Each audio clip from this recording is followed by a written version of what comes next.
ഇങ്ങനെയാകുന്നു ഇടിവിൽ നിന്ന് പ്രാർത്ഥിക്കുന്നതിൻ്റെ പാറ്റേൺ.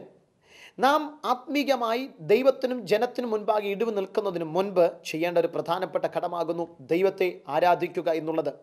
എന്തുകൊണ്ടാണ്? സ്വന്തം ബുദ്ധിയാൽ നമുക്ക് പ്രാർത്ഥിക്കുവാൻ കഴിയുകയില്ല. സ്വന്തം കഴിവ് കൊണ്ട് നമുക്ക് പ്രാർത്ഥിക്കുവാൻ കഴിയുകയില്ല.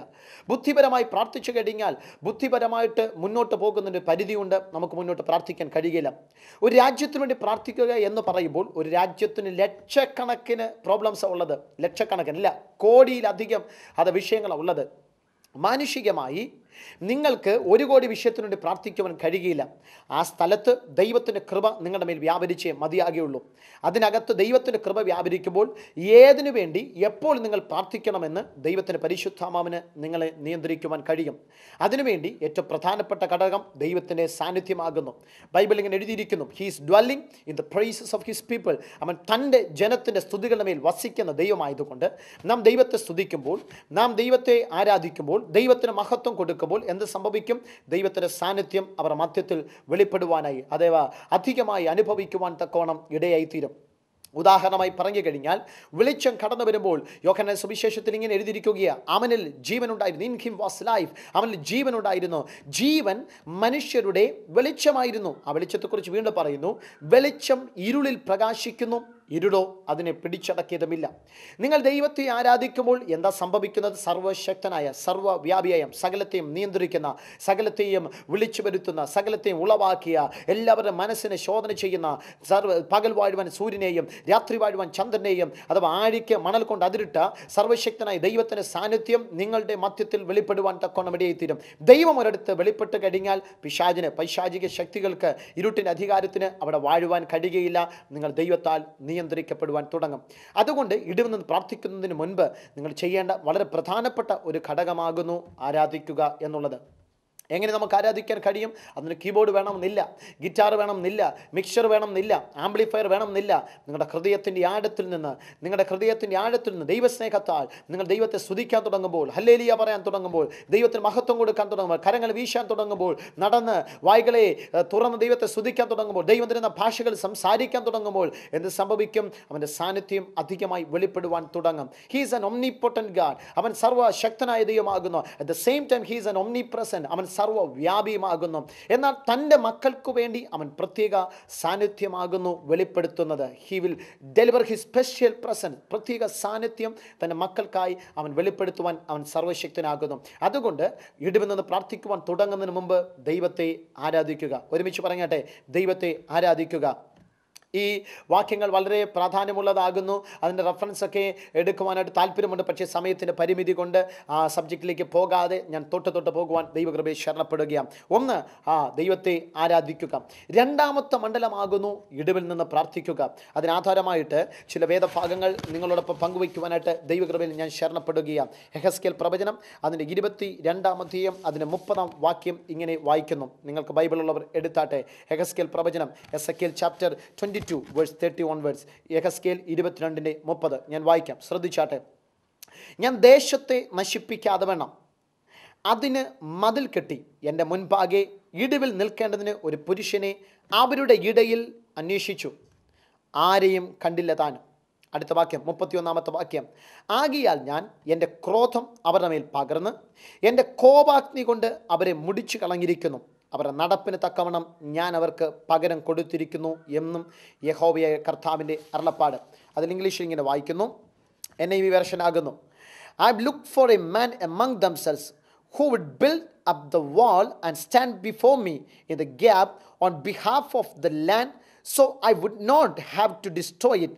But I found none, so I will pour out my wrath on them and consume them with my fiery anger. അവിടെ വ്യക്തമായിട്ട് പറയുന്ന ഒരു കാര്യമാണ്, God is looking for a man. ദൈവം 1000 പേർക്ക് വേണ്ടിയല്ല അവൻ നോക്കുന്നത്, ഒരു പുരുഷന് വേണ്ടി. ശ്രദ്ധിച്ചു കേൾക്കുക. ഞാൻ ദേശത്തെ നശിപ്പിക്കാതെ വേണം. ആരാ പറയുന്നത്? സർവശക്തനായ ദൈവം. ദേശത്തെ സൃഷ്ടിച്ച ദൈവം പറയുക, I am going to destroy that specific land. ആ ദേശത്തെ ഞാൻ നശിപ്പിക്കാൻ പോകുകയാണ്. എന്നാൽ ദൈവം വീണ്ടും പറയുക, അതിനെ നശിപ്പിക്കാതെ വേണം, അത് തകരപ്പെടാതെ വേണം, അത് സംരക്ഷിക്കപ്പെടേണ്ടതിന് എന്തു ചെയ്യണം? എനിക്കും ജനത്തിനു മുൻപാകെ ഇടിവ് നിൽക്കേണ്ടതിന് ഒരു പുരുഷനെ അവരുടെ ഇടയിൽ ഞാൻ അന്വേഷിച്ചു. ശ്രദ്ധിച്ചു കേൾക്കുക. അവരുടെ ഇടയിൽ ഞാൻ അന്വേഷിച്ചു. ആ വ്യക്തി എന്താ ചെയ്യേണ്ടത്? ആ വ്യക്തി മുന്നിലേക്ക് വന്നിട്ട് ജനത്തിനും എനിക്ക് മുൻപാകെ ഇടിവ് നിൽക്കണം. എന്നിട്ട് ദൈവത്തോട് ഇങ്ങനെ പ്രാർത്ഥിക്കണം, സർവ്വശക്തനെ ദൈവമേ, ഈ ജനം അറിവില്ലായ്മ കൊണ്ട്, അവരുടെ അറിവുകേട് കൊണ്ട്, അവരുടെ ജീവിതത്തിലെ തെറ്റുകൾ കൊണ്ട് നിന്നിൽ നിന്ന് അകന്നുപോയി ഇവരുടെ പാപനിമിത്തം ഈ ദേശത്ത് നശിപ്പിക്കരുത് എന്ന് പറഞ്ഞ് ദൈവത്തിന് മുൻപാകെ ഒരു വ്യക്തി കടന്നു വന്ന് നിലവിളിക്കുവാൻ തയ്യാറാണെങ്കിൽ, കരയുവാൻ തയ്യാറാണെങ്കിൽ, ആ ജനത്തിന് ചുറ്റും മതിൽ കെട്ടുവാൻ തയ്യാറാണെങ്കിൽ എന്തു ചെയ്യുമോ? ദൈവം പറയുന്നു, ഞാൻ ആ ദേശത്തെ ന്യായവിധിയിൽ നിന്നും ഒഴിവാക്കുവാൻ തയ്യാറാക്കുന്നു. ദൈവം തന്നെ പറയുക, ഞാൻ ദേശത്തെ നശിപ്പിക്കാതിരിക്കേണ്ടതിന്. ഇതേ ദൈവം തന്നെ പറയുക, ഒരു വ്യക്തിയെ ഞാൻ അന്വേഷിക്കുകയാണ്. എന്തിനു വേണ്ടിയാ? ആ ജനത്തിന് ചുറ്റും മതിൽ കെട്ടേണ്ടതിനായി.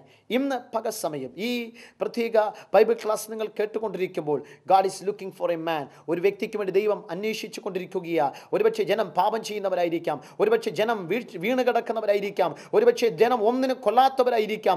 എന്നാൽ ദൈവത്തിന് ന്യായവിധി വരട്ടെ, ദൈവം അവരെ ശിക്ഷിക്കട്ടെ, ദൈവത്തിന് തീ അവിടെ ഇറങ്ങട്ടെ, ജനം നശിച്ചു പോകട്ടെ എന്ന് പ്രാഗിത്തള്ളാനല്ല ദൈവം നമ്മെ വിളിച്ചത്. ആ ജനത്തിന് മുമ്പാകെ ഇടിവ് നിന്ന് പ്രാർത്ഥിക്കുവാൻ തക്കോണം, ആ ജനത്തെ വീണ്ടെടുക്കുവാൻ വേണ്ടി കരയുന്നവർക്കായി ഞാൻ ദൈവത്തെ സ്തുതിക്കുകയാ.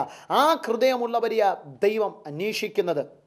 ഈ ദേശത്ത് അങ്ങനെ അന്വേഷിക്കുന്നത് കാണുവാൻ തക്കോണം ഇടയായി തീരും. മതിൽ കെട്ടുക എന്നത് ഒരു ഈസി ആയിട്ടുള്ള കാര്യമല്ല. അതല്പം വില കൊടുക്കേണ്ട കാര്യമാണ്, അത് നടന്ന് ചെയ്യേണ്ട കാര്യമാണ്, അതല്പം എഫേർട്ടുള്ള കാര്യമാണ്. അതുപോലെ തന്നെയാകുന്നു ഇടിവ് നിന്ന് പ്രാർത്ഥിക്കുക എന്ന് പറയുന്നത് നിസ്സാരമായൊരു കാര്യമല്ല. അതിന് വില കൊടുക്കണം, സമയമെടുക്കണം, കരയുവാനായി മനസ്സുണ്ടായിരിക്കണം, ദൈവത്തിൻ്റെ തകർക്കപ്പെടുന്ന സ്വഭാവമുള്ളവനായിരിക്കണം, പരിശുദ്ധാത്മാവ് പറയുന്നത് അനുസരിക്കുന്നവനായിരിക്കണം. ഞാൻ താഴോട്ട് ഈ സബ്ജക്റ്റ് എടുത്തു വരുമ്പോൾ ഹോളി സ്പിരിറ്റ് ആൻഡ് ഇൻ്റർസെഷൻ, പരിശുദ്ധാത്മാവും ഇടിവ് നിന്ന് പ്രാർത്ഥനയും എങ്ങനെ ബന്ധപ്പെട്ട് നിൽക്കുന്നു എന്നത് ഞാൻ നിങ്ങളോടൊപ്പം പങ്കുവയ്ക്കാൻ താല്പര്യപ്പെടുന്നു. ആ സമയം എങ്ങനെയാണ് ദൈവശബ്ദം കേൾക്കുന്നത്, എങ്ങനെ പ്രാർത്ഥിക്കണം എന്നുള്ളത് അതിനകത്ത് ഞാൻ സ്പർശിക്കുവാൻ താല്പര്യപ്പെടുകയാണ്. എന്നാൽ ഇപ്പോൾ ഈ വേദഭാഗത്തിലേക്ക് ശ്രദ്ധിക്കുക. ദൈവത്തിൻ്റെ വചനം ഇങ്ങനെ പറയുന്നു, ഞാൻ ദേശത്തെ നശിപ്പിക്കാതെ വേണം. ഈ ദേശം നശിപ്പിക്കപ്പെടണമെന്ന് ദൈവത്തിന് ഒരാഗ്രഹവുമില്ല. പക്ഷേ പാപം ചെയ്യുന്ന പാപത്തിൽ കിടക്കുന്ന ജനത്തിന്മേൽ ദൈവിക പ്രമാണമനുസരിച്ച് ശാപമാണ് കടന്നു വരുന്നത്. അവർ ശപിക്കപ്പെടുവാൻ ദൈവത്തിന് ആഗ്രഹമില്ല. പക്ഷേ അവർ അനുഗ്രഹിക്കപ്പെടണമെങ്കിൽ അതിൻ്റെ വിടവിൽ നിൽക്കുവാൻ ഒരു വ്യക്തിയെ കണ്ടെത്തിയേ മതിയാകുള്ളൂ. ഈ വാക്യം ഇങ്ങനെ പറയുന്നു, ആരെയും കണ്ടില്ല താനും. ദൈവത്തോട് പ്രാർത്ഥിക്കുവാൻ ആരെയും കണ്ടില്ല താനും. പ്രിയ സുഹൃത്തെ, ശ്രദ്ധിച്ച് കേൾക്കണം. നിന്റെ പ്രാർത്ഥനയ്ക്ക് വളരെ അധികം വിലയുള്ളതാകുന്നു. പലപ്പോഴും ബുദ്ധി ഇങ്ങനെ പറയും, ഓ ഞാൻ പ്രാർത്ഥിച്ചാൽ ആര് കേൾക്കാനാ, എൻ്റെ പ്രാർത്ഥനയ്ക്ക് വലിയ പ്രാധാന്യമൊന്നും ഇല്ല. നിങ്ങളുടെ പ്രാർത്ഥനയ്ക്ക് വളരെയധികം പ്രാധാന്യമുണ്ട്. ഈ ദേശത്ത് ലക്ഷക്കണക്കിന് ആൾക്കാർ താമസിക്കുന്നുണ്ട്, മില്യൺ ആൾക്കാർ താമസിക്കുന്നുണ്ട്. എന്നാൽ ദൈവം 1000 പേരെയല്ല തിരക്കുന്നത്. ഒരു വ്യക്തിയെങ്കിലും മുന്നോട്ട് വന്ന് എനിക്ക് മുൻപാകെ ഇടിവ് നിന്ന ശേഷം ദൈവമേ എന്ന് ഹൃദയം തകർന്ന് വിളിച്ച് ഈ ജനത്തെ നശിപ്പിക്കരുത് എന്ന് പറയാൻ ഒരുത്തനെങ്കിലും ഉണ്ടെങ്കിൽ ആ ദേശത്തെ വിടുവിക്കുവാൻ, സൗഖ്യമാക്കുവാൻ ദൈവം തയ്യാറാണ്. പക്ഷേ ഈ വാക്യം ഇങ്ങനെ എഴുതിയിരിക്കുന്നു, ഞാൻ ആരെയും കണ്ടില്ല താനും. ആകയാൽ അതുകൊണ്ട് ആരും മുന്നിലേക്ക് കടന്നു വരാത്തത് കൊണ്ട്, ആരും വില കൊടുക്കാത്തത് കൊണ്ട്, ആരും അതിനായി മുന്നിലേക്ക് വന്ന് അതിനുള്ള എഫേർട്ട് എടുക്കാത്തത് കൊണ്ട് എന്ത് സംഭവിക്കുകയാ? ദേശം നശിപ്പിക്കപ്പെട്ടു. ആര് കാരണമാ? ഇതിന് ഇടിവ് നിൽക്കുവാൻ ആൾക്കാരില്ലാത്തത് കൊണ്ട്. ദൈവത്തിന് തൻ്റെ ന്യായവിധിയെ മാറ്റുവാൻ കഴിയുകയില്ല. പക്ഷേ ഇതിൻ്റെ മധ്യത്തിൽ ഒരു വ്യക്തിയെങ്കിലും വന്ന് കരഞ്ഞാൽ ദൈവം പറയുകയാ, ആരെങ്കിലും പറയാതെ എനിക്ക് എങ്ങനെ ചെയ്യുവാൻ കഴിയും? ദൈവത്തിൻ്റെ സ്വഭാവത്തെ മാറ്റുവാൻ ആർക്ക് കഴിയുകയില്ല, ദൈവത്തിൻ്റെ തീരുമാനത്തെ മാറ്റുവാൻ ആർക്ക് കഴിയുകയില്ല.